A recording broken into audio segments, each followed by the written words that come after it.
Ready to explore some really big questions today. Yeah, definitely some mind-bending stuff. We're going to be talking about the nature of reality, Personal power. the forces we don't see that might be shaping our lives, It's all based on a fascinating conversation we had with Dr. Tamanna. a psychic based in Dubai. Right. So we're going to look at things like karma, Free will. destiny manifestation. Even the possibility of interacting with beings that are beyond our normal perception. It's going to be a really fascinating discussion. So let's dive right in with manifestation. Yeah, manifestation, that's a concept that gets a lot of attention. Yeah, definitely. And Dr. Tamanna had a really interesting take on it, Yeah. especially the way our inner world shapes what we attract. She had this analogy she used. Okay. Imagine someone offered you your favorite food and something you really dislike, Okay. but you just keep reaching for the dish you don't enjoy. She said the universe kind of works that way, Right. mirroring what we're focused on consistently. Yeah, whether it's positive or negative. Exactly. Yeah, that really makes you think. It does. Because she was saying that if we're always in this state of fear and doubt, negativity, it's like we're tuned into this radio station. Right? That's just broadcasting that kind of low frequency energy. Exactly. And so we end up attracting experiences and people Yeah. that resonate with that. And it becomes a cycle. Yeah, it perpetuates itself. It does. And so she was saying that sometimes we can get caught in this pattern of being the victim, always replaying those negative events. Focusing on what's going wrong. Right. And she asked this really thought-provoking question. What was that? Why do we sometimes stay in these negative spaces Oh, yeah. with relationships that aren't good for us? Or jobs that are just sucking the life out of us. Right. Why do we do that even when we know it's not good for us? Yeah. Why do we? And her thought was that maybe subconsciously we're resisting taking responsibility. Oh, that's interesting. Because if we take responsibility, then we can't be the victim anymore. Right. And she made this really powerful point. Yeah. Not making a choice is actually a choice. That's deep. Yeah, and it really shifts your perspective on personal power, doesn't it? It does. And Dr. Tamanna believes that our ability to exercise free will is really crucial. No matter what our circumstances are. Right, and she tied this to metaphysics, Okay. describing it as this bridge between our human experience Okay. and the energetic world. And she explained this through scientific principles. That's fascinating. Yeah, she used this example of wanting to manifest something like a Bentley. A Bentley. Yeah, so, everybody wants a Bentley. Right. But she said just stating that desire isn't enough. Yeah. Our underlying energy is really important. So whether that's rooted in self-doubt or impulsive financial habits, Right. that's going to have a huge impact on whether we actually achieve that. It's not just about wanting it. No, it's not just about wanting it. It's about the energy behind it. And this is where it gets really interesting. Okay, I'm intrigued. Dr. Tamanna explained that manifestation Yeah. always takes root in the energetic realm Okay. before it becomes tangible in our physical reality. So it starts in the unseen world. Exactly. Yeah, So right. think about creating anything, a building a piece of art, even this conversation we're having right now. Right. It all starts as an idea, a plan. An energetic blueprint. Exactly, an energetic blueprint. I like that. And the process of bringing that blueprint into our physical world Yeah. depends on our effort. And, as she mentioned, our vibrational frequency. So we have to be aligned with what we want to create. Exactly. So having that clear vision is the first step. Right. But aligning our energy and our actions with that vision. That's key. That's key. Active. So imagine that your thoughts and feelings are like the initial sketch. Okay. The stronger and clearer that sketch is, Yeah. the more likely the final painting will match your intention. That's a great analogy. And to connect this to a broader understanding, Okay. Dr. Tamanna brought in the concept of karma. Ah, karma. Okay. Yeah, she suggested that while we might have a specific desire, like wanting to be wealthy, our karmic blueprint also plays a role. So there's a bigger picture at play. Exactly. Right. So if your overall life journey includes experiencing financial abundance, Yeah. you're more likely to encounter it. It's like it's already there in your path. Right. Interesting. And the law of manifestation in this context Yeah. can potentially accelerate that process Okay. or influence the specific form that abundance takes. So it's not changing your destiny, No, but it's shaping how it unfolds. exactly. It's like your karma sets the stage Okay. and your manifestation efforts Yeah. influence the details of the scene. I like that. So she used this clever analogy of a physics exam. A physics exam. Okay. She said your test paper is like your karma.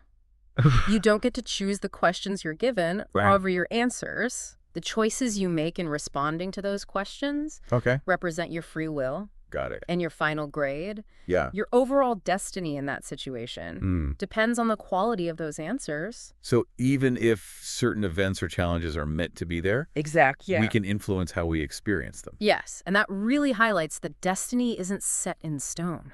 We have some say in it. We do.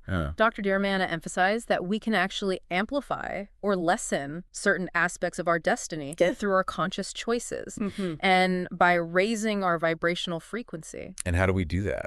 Well, she connects that to things like spiritual awareness and inner wisdom. Okay. So, for example, if someone's path includes a tendency towards health issues, being aware of that potential cycle might motivate them to adopt healthier habits. And maybe lessen the impact? Exactly, potentially reducing the severity or frequency of those issues. So we're not just puppets. No, we're not. We have agency. So for someone who's trying to actively use the law of attraction, like that college student Dr. Tamanna mentioned, what are the fundamental principles? Well, she stressed that hard work and discipline are still crucial.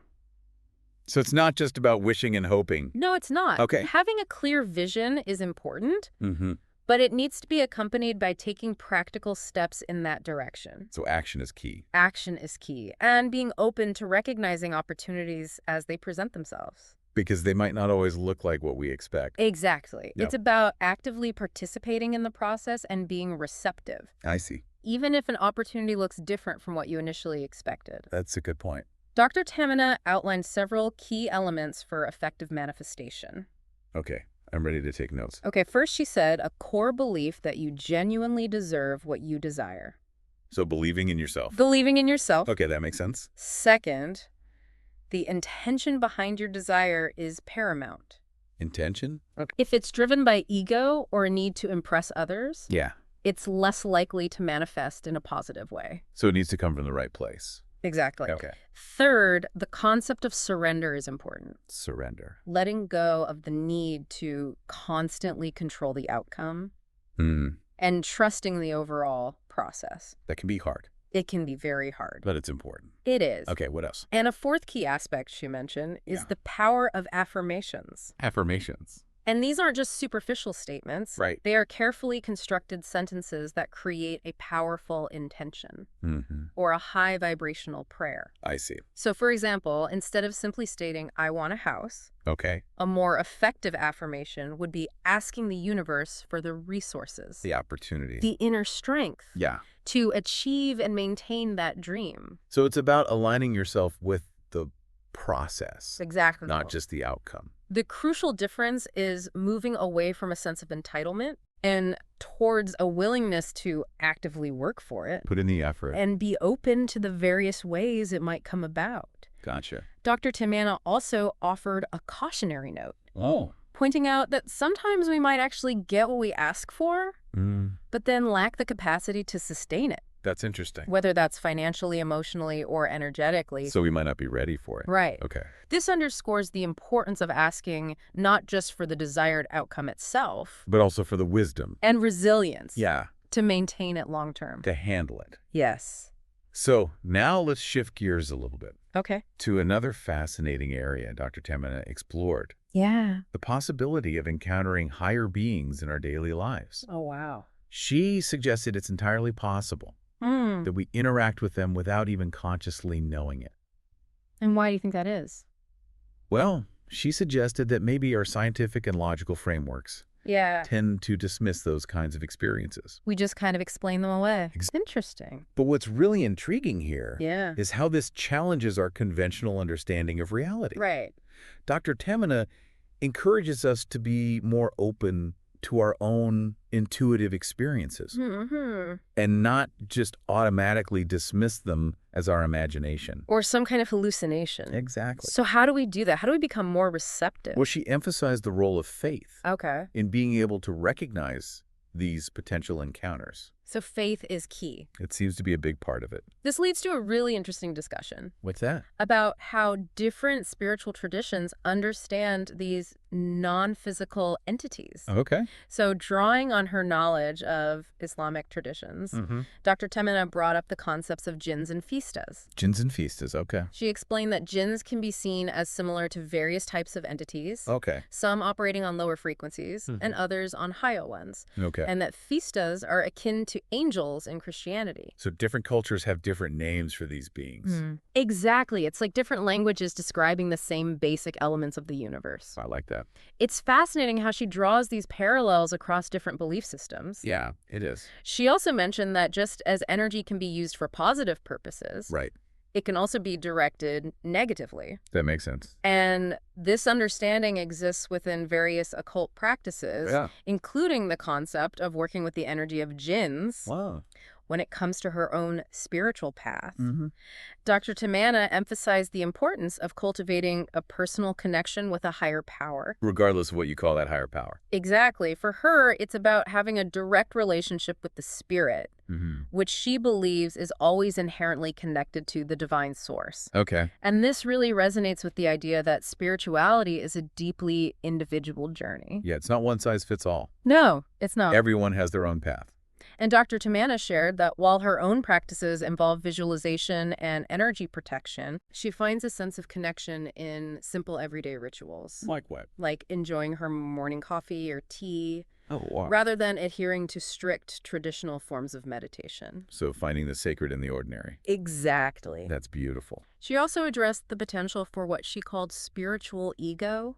Spiritual ego, what's that? Where individuals might feel their particular spiritual path or understanding is superior to others. Oh, yeah. Her perspective was that spirituality manifests in a vast array of forms across different cultures. And that we can learn from each other. Yes, and being open to and even exploring these diverse approaches can actually enrich our own understanding. That makes a lot of sense. Reflecting on her experiences in Dubai, Okay.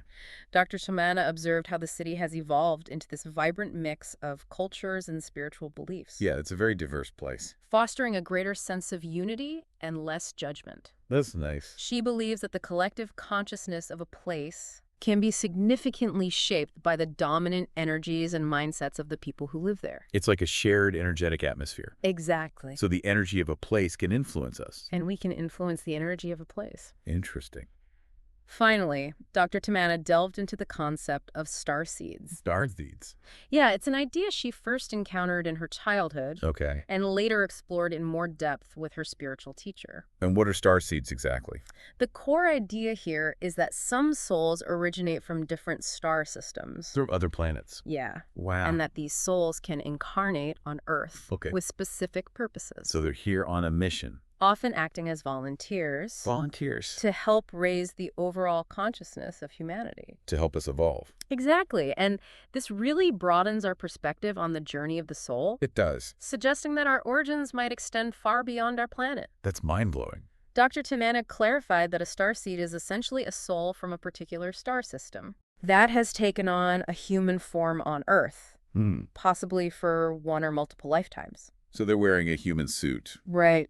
To experience life here. She contrasted these with what we might consider Earth beings. Earth beings. Souls whose primary origins are within our own solar system. So they're native to this planet. Exactly. And starseeds are from elsewhere. Yes. It's like thinking of different regions having their own native plants and animals. I see. And she offered an interesting perspective on the age of souls. Age of souls. Currently incarnated on Earth. Okay. According to her understanding, almost all human souls are relatively ancient, having experienced numerous lifetimes. So we've been around the block a few times. We have. Interesting. She described younger souls as often being more innocent and perhaps more easily influenced, lacking a fully formed sense of self, while still possessing a pure, high vibrational frequency. Simply due to less accumulated life experiences. Or baggage. Baggage, yeah. And this brings up a compelling question. What's that? About the purpose behind each soul's journey and the specific lessons we're here to learn. Why are we here? Dr. Tamanna believes that every soul has a unique purpose. Okay. And a distinct set of inherent gifts. and that developing our human skills alongside these innate talents is crucial for fulfilling that purpose. So it's about combining our natural abilities with what we learn in this lifetime. Yeah, to create something special. She used the analogy of carefully choosing your subjects in school to align with your desired career path, suggesting that our life purpose gradually unfolds as we go through life, as we navigate and learn from our necessary karmic lessons. So it's a journey of discovery. Exactly. Well, we've covered a lot of ground today. We have. Dr. Tamanna shared so many thought-provoking ideas. We've looked at the intricate workings of manifestation, emphasizing the vital roles of our intentions, our action, and our openness to possibilities. And the dynamic interplay between karma and free will. Right, highlighting how the choices we make can significantly shape the quality of our experiences. We've also explored the fascinating concept of collective consciousness. And how the energetic environment of different places can vary.